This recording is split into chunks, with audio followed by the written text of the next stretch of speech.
today we're going to be speaking with three of our lovely admissions representatives. We have a representative from WPI, Northeastern, and St. Michael's College. They are going to share a little bit about their colleges. We have a series of questions that we'll ask them specifically about the admissions process, what their schools are looking for to provide some information to you folks at home.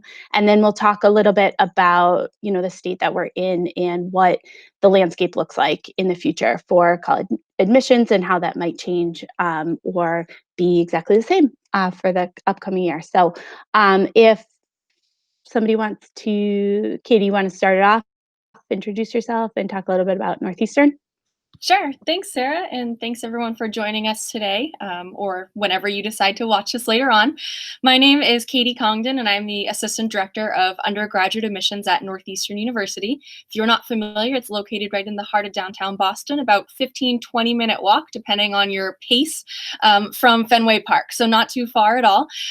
We specialize in the STEM fields, but I really like to say we truly have the best of everything. Anything from humanities, business, health sciences, huge, and of course the STEM, the science, tech, engineering, math. We also specialize in our co-op program, which is well known for gearing students up for a career before graduation. We can talk about that later, or feel free to reach out to me if you have any additional questions. I'm happy to explain some of the changes we have seen since COVID-19. I hope everyone's staying happy and healthy at home. Thank you. My name is Liza Loren. I'm a Senior Associate Director of Undergraduate Admissions at WPI, or Worcester Polytechnic Institute, located in Worcester, so not too far. I'm also the admissions counselor that has been responsible for AMSA for many years now, probably close to 10 years now, since the beginning of AMSA, essentially. And a little bit about WPI. So we're a medium-sized private four-year school. We have about 4,700 undergraduates. We are primarily focused in STEM disciplines. So science, technology, engineering, and mathematics make up about 90% of what our students are graduating with as their primary major. A couple things to know that really differentiate us are the fact that we are a project-enriched learning environment. So we encourage students to take their knowledge in a traditional classroom setting and apply it on a more global scale with over 40 project centers on 6 different continents.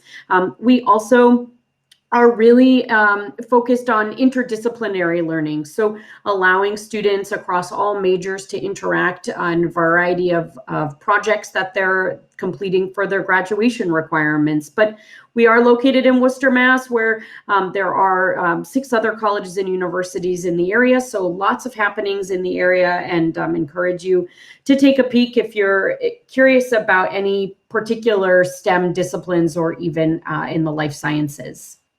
I am Allison Sherlock. I am a Regional Associate Director of Admission at St. Michael's College. St. Michael's is located just outside of Burlington, Vermont. In my title is the word regional because I am actually based here in Massachusetts. So I live and work in Massachusetts, and I recruit students in the state of Massachusetts and the state of Rhode Island. I enjoy my living in Central Mass as much as I enjoy visiting Vermont as well. So St. Michael's is considered a small private liberal arts college. We have 40 majors and 40 minors. It's a very interdisciplinary curriculum. Our students study things across a variety of disciplines. Yes, they specialize in a major or a certain area, but it is rare for us to have a current student speaking and say they're doing just one thing. Oh no, I'm majoring in business and I'm also studying environmental studies and science, and I'm doing this project-based learning on our farm and whatnot. So they're really active, engaged group of students. Community service is a really large part of what they do in giving back to their local community. Some of our programs that I would say are our strongest and some of our most popular programs would be our business program, our education, so any of our majors within education or our graduate programs in education, as well as environmental science, environmental studies, and media studies, journalism, and digital arts. For us, being a small school, that will definitely be some differences between the other 2 institutions you guys are all going to hear from today. And so hopefully that will also help in terms of learning a little bit about what a small school might offer students in comparison to some larger institutions. And hopefully you'll all be able to find the right fit and right school for you next year.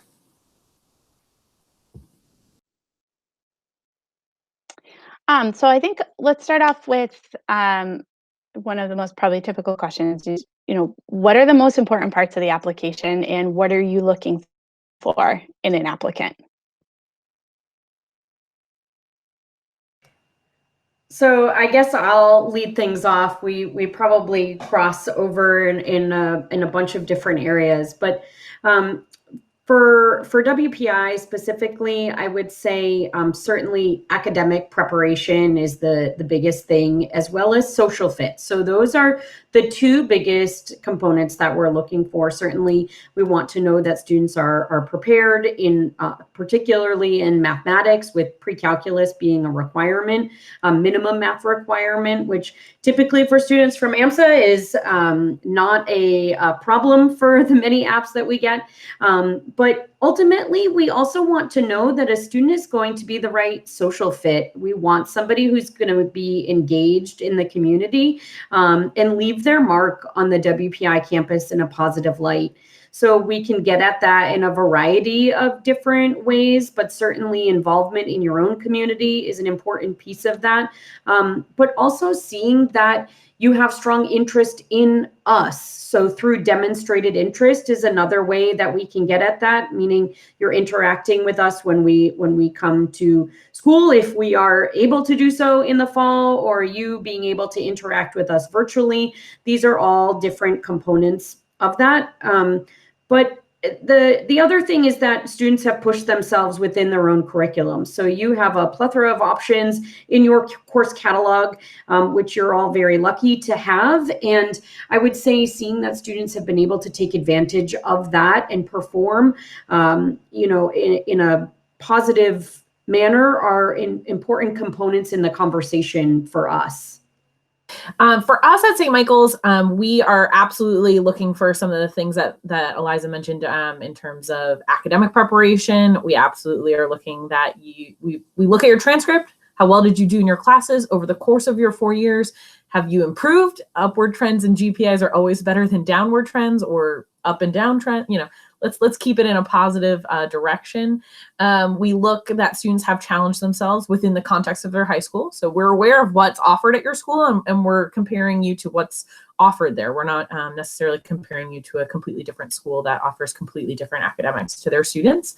And we're looking for students, and we absolutely care about what they do outside of their classroom. Our 75% of our students are participating in our community service organization on campus. And so while we do not require that of students, we don't require community service as an admission decision part of your application. It's something we're paying attention to because it makes for happy students. It makes for students who really like to engage in our local community and keep giving back to our community. I would say another thing that we do a little bit differently is we are absolutely reading anything and everything you give us. If that's 5 letters of recommendation, I really do read all 5 letters of recommendation. That does not mean I actually want to read 5 letters of recommendation. We require 2. We're very happy to receive 2. But just know that really whatever you've chosen to send me, I'm spending time reading, I'm reviewing, and I am asking myself, what will the student contribute to my institution? And those are some of the most important things. I always put out my little plug. My favorite thing to see in college essays is paragraphs and sentences. So please keep that in mind. Could not have said that better myself. Yes, please. Paragraphs, sentences, periods, exclamation marks, whatever. I think, yeah, I don't think there's anything too much that I can add. I think both Eliza and Allie mentioned everything. I think that the main question I'm getting right now, especially from juniors, parents, counselors, for kind of looking ahead to the future for next year's application, students are a little worried that because of COVID and the kind of global setting we're finding ourselves in now, students have been obviously taken away from their school environments, from their soccer teams, their church communities, whatever it may be. And we're all going through the same thing. So if there is space on the application and the personal essay, if you choose to write about it, we can talk about that later. It's a whole other conversation. But I know we're now talking about the COVID specific essay. We also have that additional blurb section on the application, which is absolutely ideal. correct me if I'm wrong, I think it's around 250 or 350 words, but more than enough, a few sentences, if not a little more, to kind of talk about anything else. Maybe talk about how you were impacted by your soccer team shutting down, whatever it may be. That's also a great thing to mention too for the activities. There are 10 slots. If you have more, feel free to submit a resume. But a lot of times we get a resume that's just a copy and paste of that activity sheet. And just like Allie mentioned, we truly do read everything you send us. So if you don't have anything additional that you want to add, don't feel like you need to just send in additional information. That the application really does cover a lot of what we'll need in order to make a decision. So I guess my next question, which you may have changed your policies for next year, some of you may not have, some of you are already test optional, I know, but what are you, in terms of testing for next year, are you sticking with your current policies? Have you changed anything for the upcoming year, in kind of where your school's at? Are you requiring additional information for that testing policy? I think my answer will be kind of quick. As St. Michael's we have been a test score optional institution for quite some time. And that doesn't mean that if you would like to send me test scores and you have them, wonderful, include it in your application. And if you don't, the answer is still the same. Wonderful, don't include it in your application. It is either a piece there for me to consider or it is not there. All of our students are still eligible for admission in the same way. They're still eligible for all of our merit awards, and basically everything you're eligible whether you send it or not.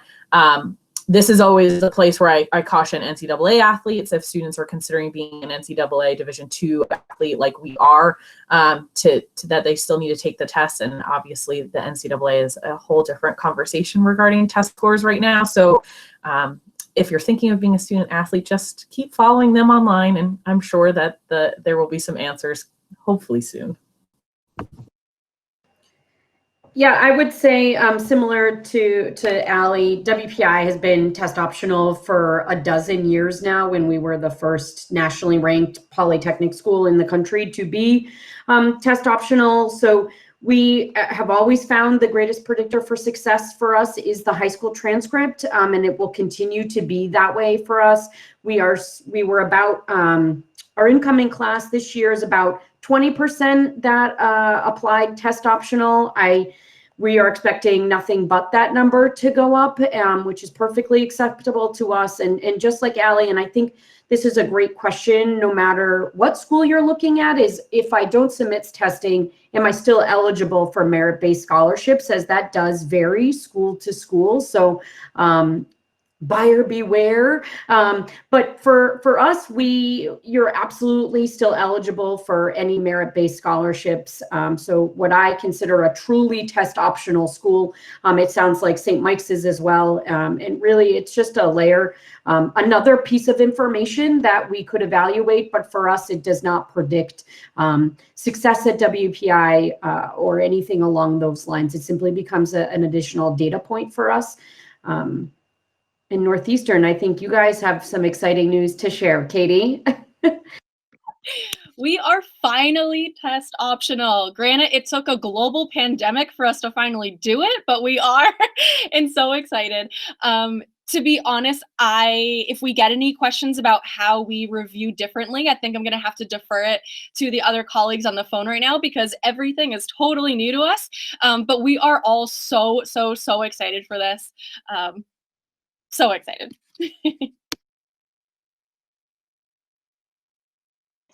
And that will be not just this year, moving forward as well, or just for this year, the test optional?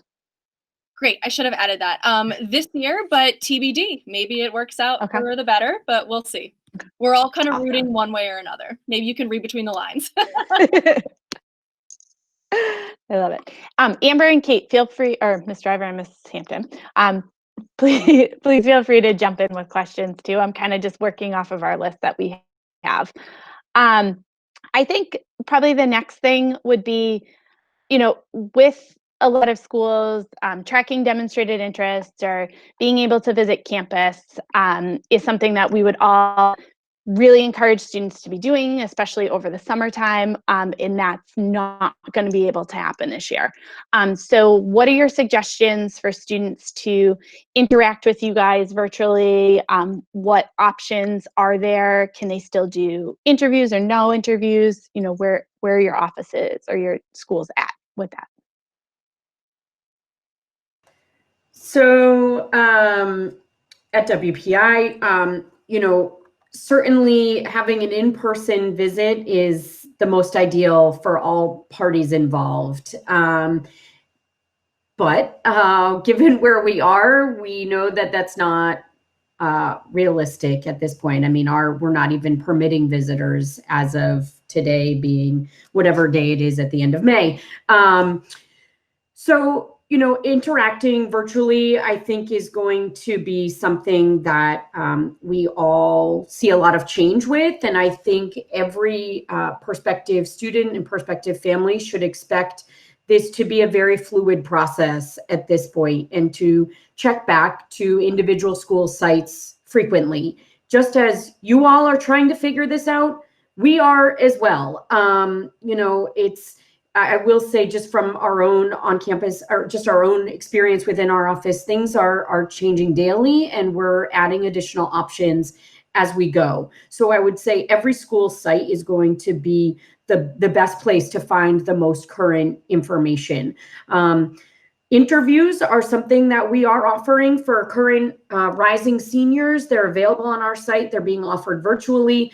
So it would be a Zoom interaction essentially, but that is a way to demonstrate interest for us. We also have a platform, a virtual platform, where you can engage with some video content for us, and we track logins for that. So that's another engagement or touch point. But I would also say, you know, reaching out and trying to figure out if there are student panels available. A lot of schools are offering panel interactions or live webinars on various topics.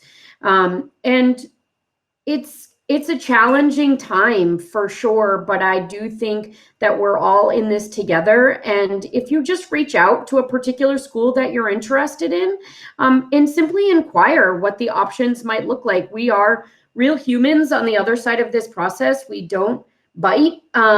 We might not have all of the answers right now, but if we hear where some interest is and what people are interested in, it might help inform future state decisions, I would say. So interacting with interviews is one way that you can do that, but also just reaching out to us as individuals is another way. Don't email us every day, but you can certainly contact us with some thoughts or questions that you might have as well. Oh God, I might have opened a can of worms there. Okay. Please do not email us every day or call us every day. At least every other, like at least, no, I'm just kidding.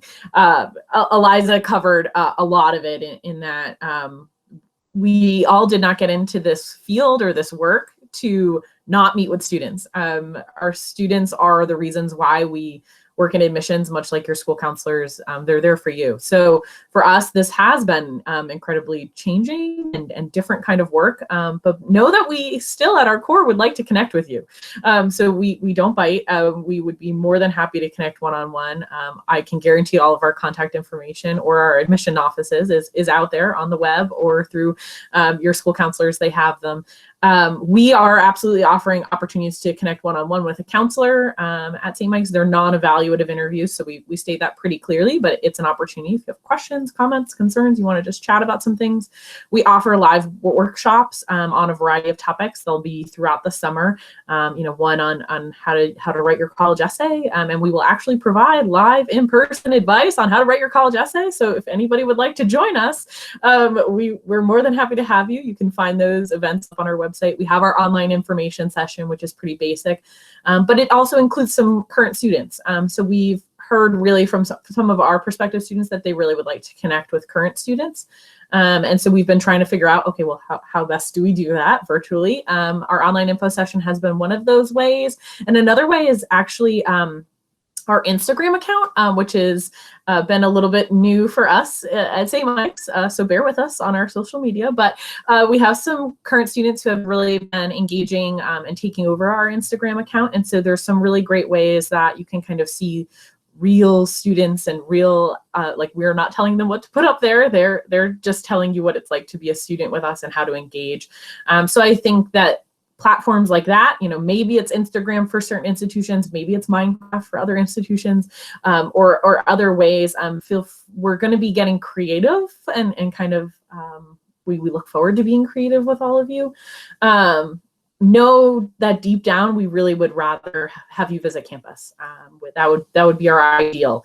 But I also really encourage folks to keep in mind, we're not having visitors on our campus for very specific reasons, to keep the students who are there safe, because that's where they need to be, or to keep our surrounding communities safe. We obviously would rather be welcoming you to campus. So if you can abide by those, recommendations that we are not welcoming visitors to our campus right now, if you could abide by those restrictions, that will help us in the long run welcome you back to campus and keep our students safe. At St. Mike's, we have a fire and rescue program that operates 24/7, 365, and they are volunteers.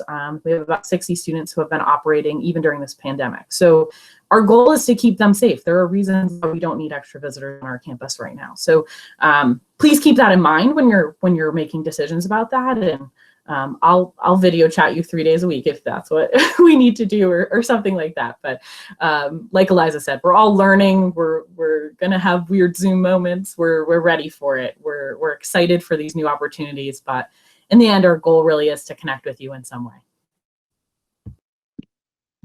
Yes, absolutely what everyone has said. At Northeastern, we see applicants every year from literally all over the world. And so I think doing the whole online virtual thing has been something, if you think about it, that many students relied on heavily way before all of this craziness is going on. So please know that we are prepared, and we, just like Allie's saying, we are really happy to be able to share with you kind of these new tools for you, but know that this isn't kind of new in the scheme of higher education per se. Although Northeastern does not track demonstrated interest, there is a lot that you can do in addition to the Insta takeovers that we talked about. We don't do interviews, but we would be happy to do 3 days a week, max Zoom calls per student. If you need more, fine, we'll talk about it. But seriously, just reach out. Phone calls. I hate to say this, but text has been really convenient for some students. You don't have to text me. Please know that. But if you want a quick answer, feel free. We've done some You Visit campus tours. You Visit is a platform that has been online for a little while now, definitely ramping up in popularity over the last few weeks, if not months. Highly encourage you to look at that. We are not by far the only school on there. There are several schools, and you can easily just jump around campus to campus, which obviously is not possible if you are visiting in person. So it might be a really cool way to just set aside one day and visit all the colleges you might be interested in. We also have daily virtual general information sessions. And I say daily only because you know that this is live. It's happening in person. These are not recorded. If you have questions, feel free to put them in the little chat box. And we have current students helping to answer those as we go on. So totally live sessions for you all.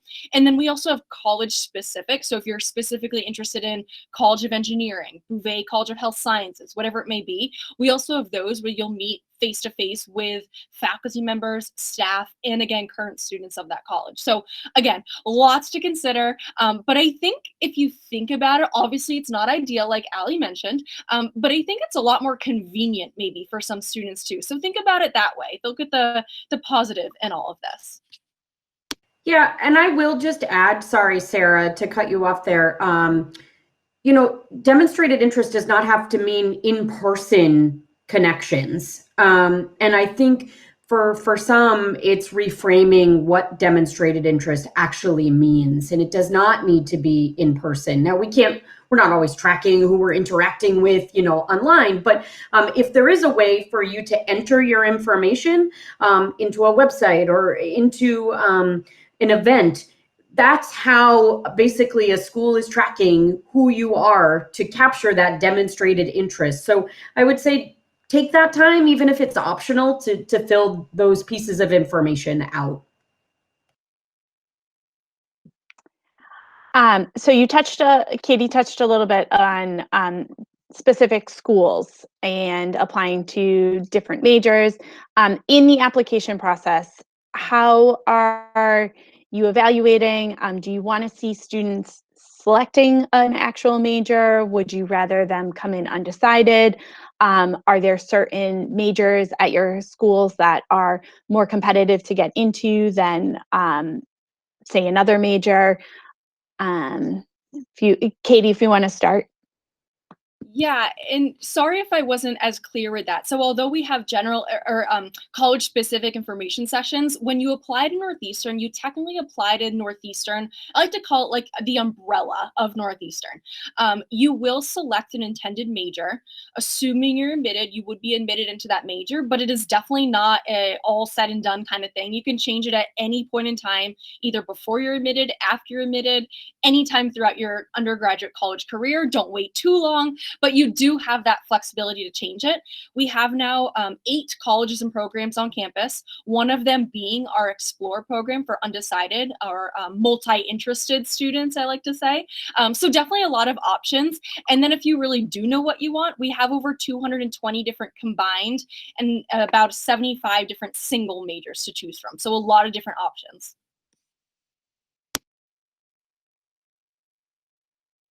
Yeah, I mean, at WPI specifically, yeah, you're not applying to a particular school or a particular program.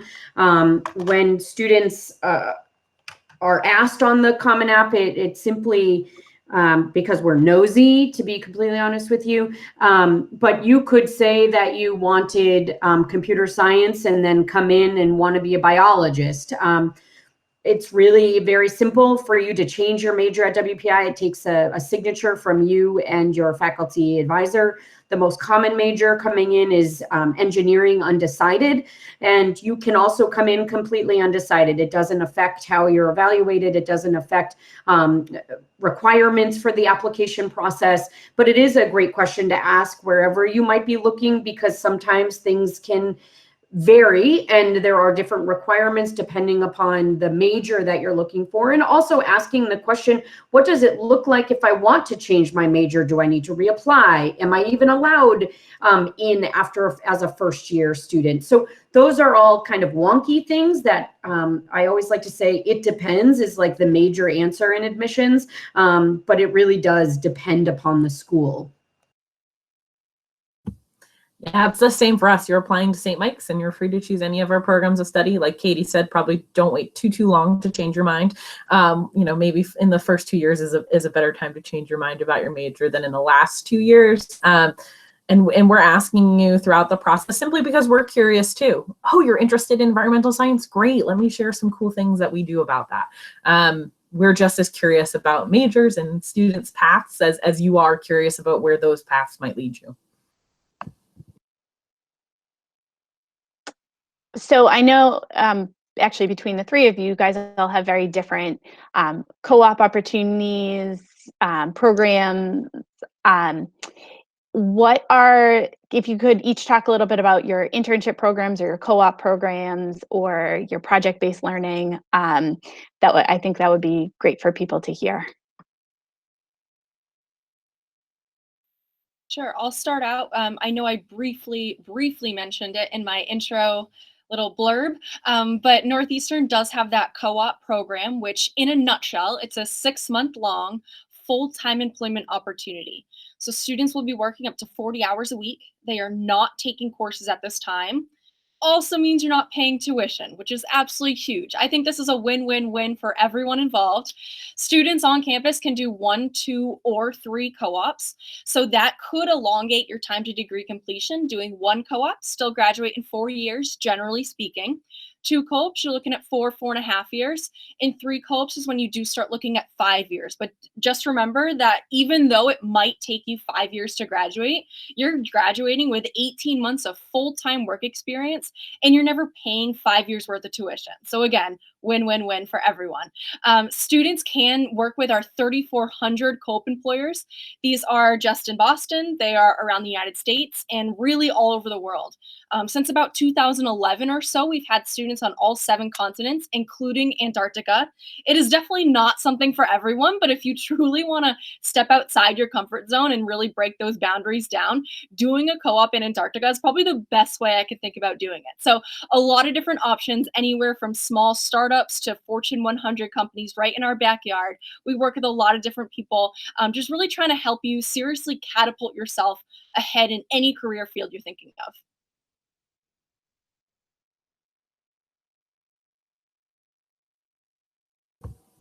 At St. Mike's, we have, what can be referred to as the traditional internship opportunities, but almost every single one of our majors actually requires what we refer to as an experiential learning component. So is that a service learning project? Maybe within our psychology department, that's an appropriate requirement for that major. Our media studies, journalism, and digital arts major requires that you study abroad. That's the experiential learning component there. Obviously, education majors will be doing their student teaching. That's the required experiential learning component. Business students will be doing some internships. So our internship opportunities or experiential components can happen in your traditional semester where you're still taking classes, but also doing your internship part-time. They can happen over the summertime. We actually have some really cool summer internship abroad programs that can be paid as well. So depending on your interests, depending on your goals, our director of study abroad and our career services, their goals are to meet your interests. What are you interested in? What would you like to explore? Let them know, and they're going to walk with you along that process. I always highlight for students when you're, whether it's the co-op program or project-based learning or experiential learning components at different schools, all of the resources are there. Almost every single one of us as institutions will be offering these opportunities. It's your turn to speak up, say you're interested in them, reach out, and then there will be folks ready to help you along the way.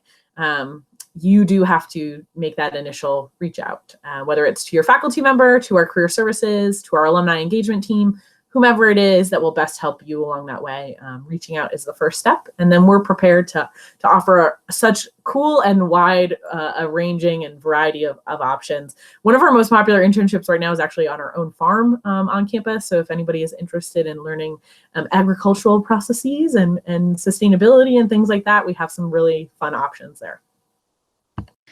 Yeah, and I would say for WPI, we were really founded on this motto of theory in practice, and we take this to heart. So there are actually 2 projects that are required of every student to meet their graduation requirements. One is typically conducted in their junior year and one is in their senior year. They're both worth 3 classes worth of credit. So it's replacing essentially a whole quarter's worth of work at WPI, and they're done.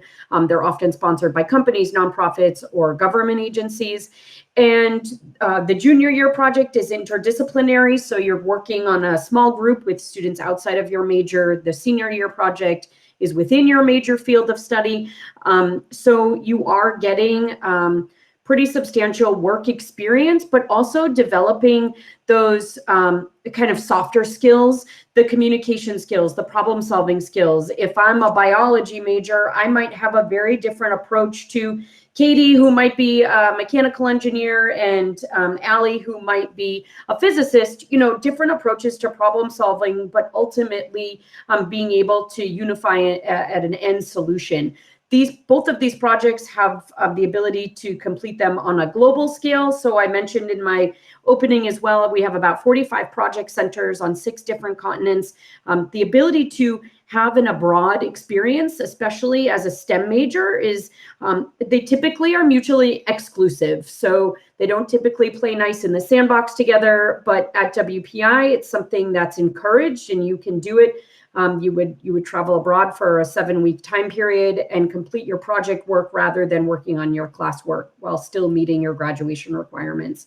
We do also have co-op at WPI, where you can take 6 months off or so to complete a co-op, but a lot of our students find that they're able to get similar experiences through the project work that allows them to complete it on a more global scale. But either way, some pretty amazing opportunities, no matter where you end up. To Allie's point, it just, keeping your ears and eyes open if you're looking for something like that is, I think, really a key component in the search process for sure.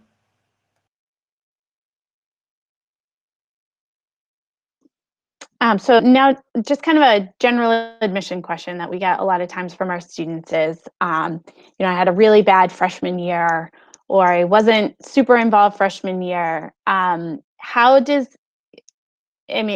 not all of you have to answer because I know everybody pretty much has the same answer. But, as you're evaluating transcripts and involvement within the school, how are you viewing a student that maybe struggled earlier on, but has really gained some momentum and done better towards their junior and senior year? Yeah, I guess I'll jump in here. I think the good news for everybody is that no school is going to look solely at 1 year's worth of work, worth of involvement. We really have the benefit at our institutions to look broadly across all 4 years of your high school paths, of your high school journeys. I don't like that word, your journey, but we'll use it here. As Allie said a while back, seeing upward trends are always better than seeing downward trends. Downward, bad. Upward, good. And part of high school is growing and learning about yourself. And for some students, that means changing their involvement. I would much rather see depth in an activity than breadth over lots of different activities. So rather than seeing dabbling in 10 different activities, I would rather see leadership, commitment, depth in 2, maybe 1 or 2 activities, and understanding your growth in that individual area. Dabbling is natural. I think dabbling is natural, but seeing some depth is an important component of the conversation for us. So none of us are looking at just one isolated year. It might cause us to scratch our heads and say, what happened? Sometimes there's personal reasons that a dip might have happened, or a pothole, if you will, might have happened. But explaining that pothole to us is an important piece of it. Otherwise, we're going to just make assumptions. And you know what happens when you make assumptions. So help us understand what those potholes might have been caused by. Yeah, I think one thing I would add that I talk a lot with students about, I agree with Eliza's comment on, okay, it's okay to dabble, it's okay to try some things, but then we do love to see, what are you passionate about? What gets you up in the morning? What gets you excited? Show us that in a way, in depth, I'm not necessarily, loving if a kid is doing 15 different activities every day, all the time. That doesn't maybe that works for some, but it doesn't work for all. So it's okay if you are not the individual who is president of 12 clubs and a student athlete and volunteers on weekends and all those kinds of things. I would just highlight that, we are not mind readers. So we do take context clues from your application. So if you'd like us to know something, you should probably tell us. And that can be really short and sweet in that additional blurb section that Katie talks about. It could be, 1 or 2 sentences, just so you know, in my freshman year, XYZ, or I really struggled. If you look at my high school transcript, trust me, there'd be some interesting pockets where you'd be like, that's, but I have some explanations. I got some reasons why that Algebra 2 did not go very well. But there are also those opportunities outside of the classroom that, maybe you are caretaking for a family member who is sick 20 hours a week. That's no small feat. So please make sure you're telling us those things that are happening outside of within, your school community. If it's caring for a family member, if it's a part-time job, all of these things you're doing do have a value, and you're doing them. That means they have value. You're taking the time out of your day to do them. So make sure you're telling us the breadth of all of those things, especially outside of your school community. Yeah, and extracurriculars don't need to be clubs or organizations. I think people forget that caring for a family member is a part, is a extracurricular. You may not like it, but it's an extracurricular. Working a part-time job. These are all things. It doesn't need to be a school-directed initiative to be considered an extracurricular. Sorry, Katie. No, actually, that's exactly what I was going to say. Great minds totally think alike. Something, and I agree with what everyone said so far. Something else to consider is when you are asking teachers for recommendation letters. I think there's a common kind of idea or rumor in higher ed that you need to get it from only teachers that you're getting an A in the class. And honestly, even if you're doing a little dip in a class, let's say maybe like a C plus, hopefully, and maybe an AP class, if you're showing growth in the class and you truly are learning, feel free to ask that teacher for a recommendation letter. This is something also that I think the teacher's going to mention, and we would rather see that or hear, I guess, about that learning that's happening rather than just, oh, I'm doing wonderful in these classes. Those are my favorite letters of recommendation from the teachers who, make sure they do like you. That's always a good thing. But if it's the class you're showing growth and improvement in and that you've been struggling and you're working at, those are the best letters. Those are some of the best letters of recommendation. All right, for the kind of watching the clock and for the sake of time, Ms. Driver, Ms. Hampton, are there any other questions that you think, kind of generally speaking for admission-wise in the college process that we missed, that you would think our students would appreciate?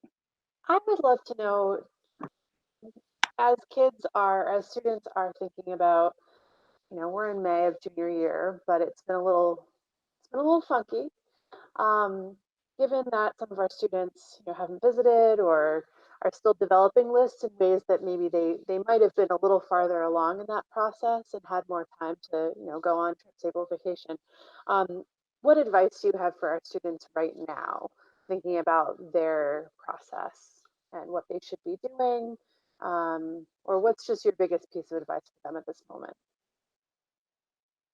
I think because these are crazy times, and thank you for that question. I think what's most important is just take time for yourself right now. We are at a point where, according to the timeline of what all the counselors are saying, what other students are talking about, maybe online or wherever, maybe you think you should be a little further on. But honestly, I think right now is just the time to take time for yourself, take time for your family.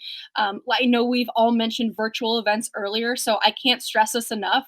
I think the college search itself is going to become a little easier, maybe a little quicker than in years past. So feel free to take a few months to just kind of decompress what is going on in the world, kind of answer those questions for yourself first, and then feel free to slowly move into that college search process. No rush on our end, so it shouldn't be a huge rush on your end either. Yeah, I think, it's been a little funky for us too. So we understand if, at the conclusion of your junior year, you need to take a little breather and not be on a Zoom call or on a Google Meet or on or your computer, quite frankly, if you need to not be on your computer. But know that we're going to be there. When you're ready to hop back on and get started on your search, we will be there and we will be ready for you. You're not going to miss out. We're going to be offering these things probably for the near future. I don't see us stopping offering these. Just because you missed the one in July does not mean it won't be offered in August again. I think you'll start to see more offerings actually in more ways and in more diversity of offerings from various institutions starting in August, September, October.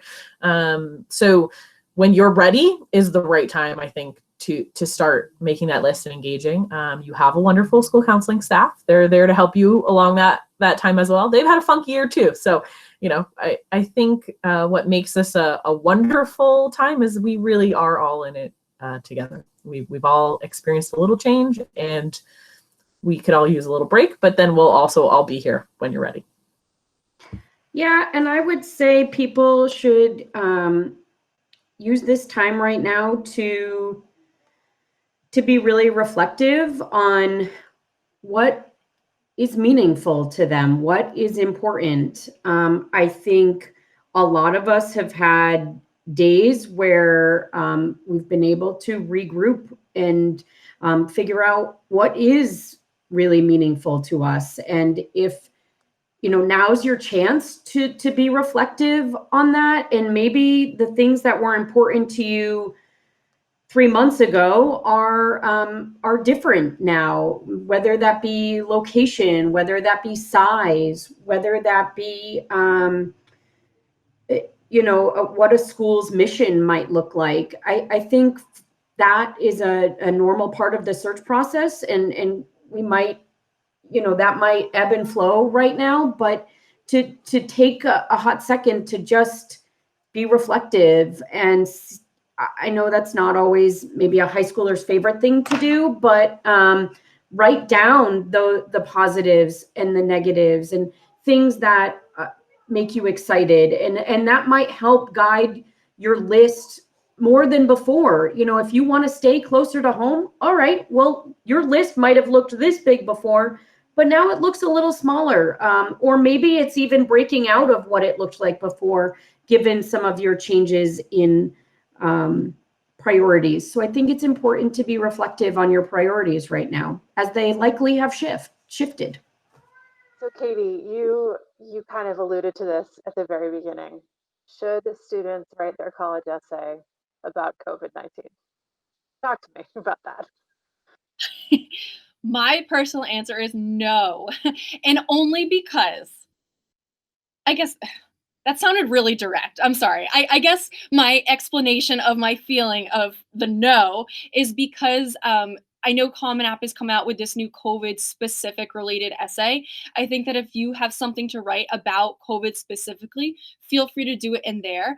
And I think the biggest thing is just to keep it positive. We understand that we're all going through this together. I heard a really good analogy the other day that although we are going through it together, we're all maybe sailing in different ships. So I may be in a nice plush yacht right now where someone else is maybe in a canoe with only one paddle. So explain that to me. How has this affected you? What have you learned from it?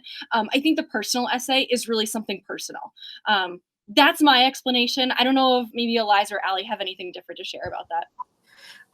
Since I've done some of my essay workshops recently, I have had some kids and students ask me this, and my answer, and I think Katie and I have talked about this with other students before, my answer on the personal essay is always, it's your opportunity to share something with us that we're not going to get from other parts of your application. So the Common App has added the COVID-19 question. Great. If there's something that we really need to know, there's a place for you to put it.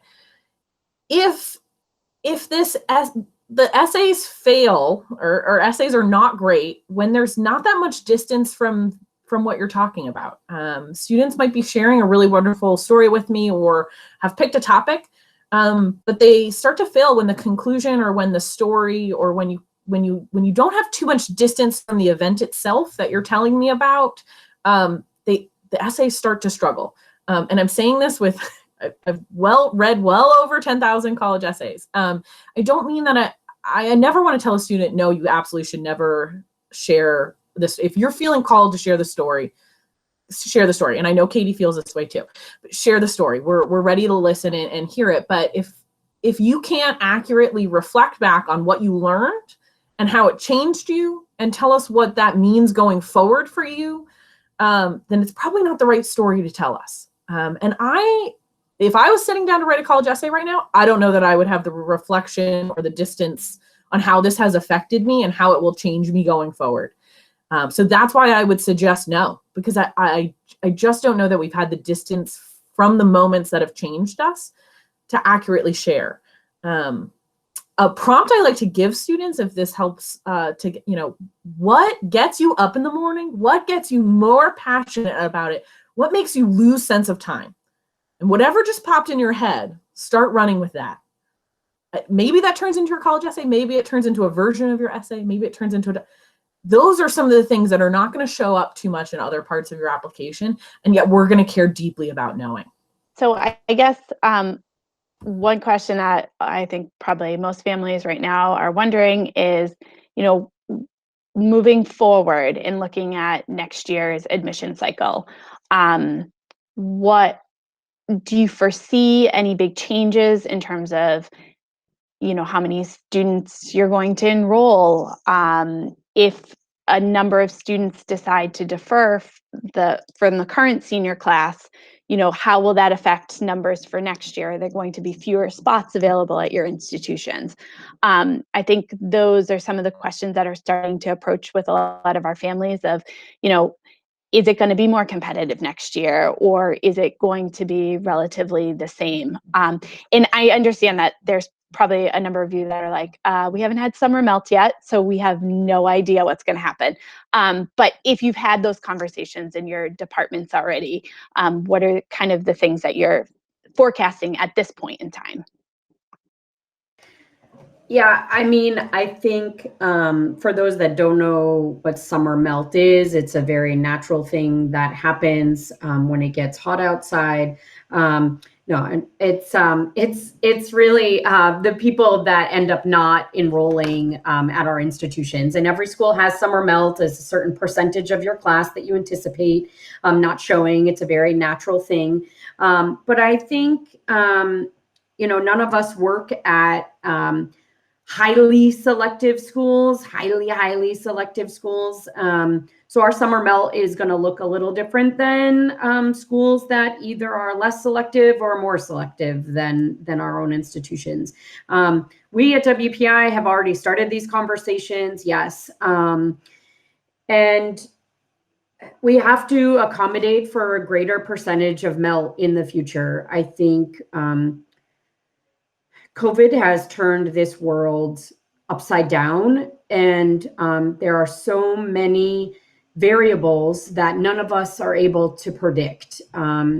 Sure, we can't predict the mind of a 17-year-old any given day, but we also can't predict what the economy is going to look like, what the future state of individual jobs are going to look like, but also what people's comfort level is going to look like, where we might have been able to enroll, 12% of our class from international locations, but at this point, those students might not be able to get here. So yes, while we are having and seeing deferment for fall of 2021 happen, I can assure you that nobody is going to fill up such a high percentage of their class with deferment that there isn't going to be space for any one of you to be a viable candidate. If anything, I think schools are going to have to be having higher admit rates than they have in the past because of this lack of predictability. Every school has what's called a model that they try and base all of their numbers off of. And right now, I can tell you that if there's a school that has a model during a pandemic, I want their number, because no one has a model right now to predict what is going to happen. And it's scary. And I'm being really honest about this, but no one has the answers. And so if anything, I think you're going to see schools admitting a higher percentage of number of students than they have in the past, due to the lack of predictability that we are all faced with. And this goes beyond higher ed. I mean, this is a global challenge that we are faced with. And don't think that any of us have the answers, because we don't. And I'm not going to say that we're not going to make mistakes, because we probably will. But we have to serve you as our customers and find the right home for people that want to be at our institutions, no matter what that looks like. Yeah, as Eliza was talking, I was remembering something she said earlier about the mission of our institutions. Each one of our institutions has a mission. We attempt to live it out. And we attempt to live that out by predicting if students will come join us and help us in those missions. And none of us, if they have a crystal ball somewhere, I'd love a share of it, or a little time looking into that crystal ball. That would be super nice. So, we know as much as the families know. And when we know more, we'll share it. When we have better ideas about what it might look like for us, we will absolutely share. But I would also caution folks, if in your process, if in your reflection, if a school is popping up of, I think this could be a good fit for me, I think this would be a place where I could learn, where I can engage, where I could grow, you should probably apply. You shouldn't be making your choice about whether or not to apply to that based on our lack of predictability. if it's feeling right for you based on all the information you have, go forth. Move forward, and we will share information with you along the way, because that's our goal. That's our mission. Our goal is always to have our students around us, to be educating them to the best of our abilities. And so I think that will be and to keep them safe. We're not looking to bring students to campus or to put students in harm's way if we can't keep them safe. So know that, again, there are humans behind all of these decisions, attempting to make the best decisions they can with the information they have at the time. Thank you guys so much for all of your time, for sharing your information about your schools and kind of the current status with our families. And we really appreciate, we hope that we see you in the fall. If not, maybe we can reconvene and do an update on what's going on at some point in the fall. So thank you so much.